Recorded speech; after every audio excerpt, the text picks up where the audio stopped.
मुंबईतल्या चेंबूरमध्ये शाळेच्या व्हॅनवर झाड कोसळलं. दुर्घटनेमध्ये 11 वर्षीय मुलाचा मृत्यू तर 10 मुलं गंभीर जखमी. पालिकेच्या मान्सूनपूर्व कामावर प्रश्नचिन्ह.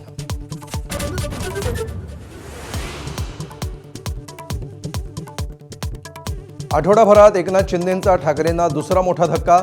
सचिन अहिरांना विधान परिषदेच्या उपसभापती पदाची उमेदवारी. यापुढेही चौकार षटकार सुरूच राहतील, एकनाथ शिंदेंचा सूचक इशारा.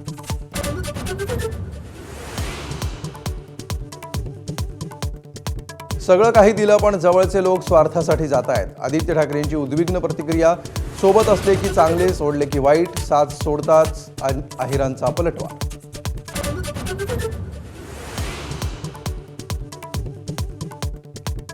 भविष्यातील भूमिकेवरून शरद पवारांच्या राष्ट्रवादीत सध्या 2 मतप्रवाह. सूत्रांची माहिती. काँग्रेसमध्ये विलीन होण्याबाबत एका गटाचा आग्रह तर एनडीए सोबत जाण्यासाठी दुसरा गट आग्रही. जयंत पाटलांनी मात्र चर्चा फेटाळल्या.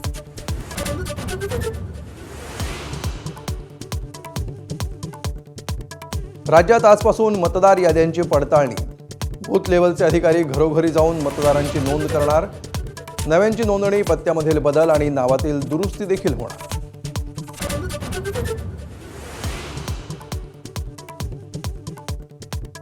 मुंबईसह उपनगरात पावसाची संततधार. कोकणातही तुफान बॅटिंग. पुढील 5 दिवस महाराष्ट्रात चांगल्या पावसाचा अंदाज. 3 आणि 4 जुलैला कोकणामध्ये काही भागात अतिवृष्टीची शक्यता.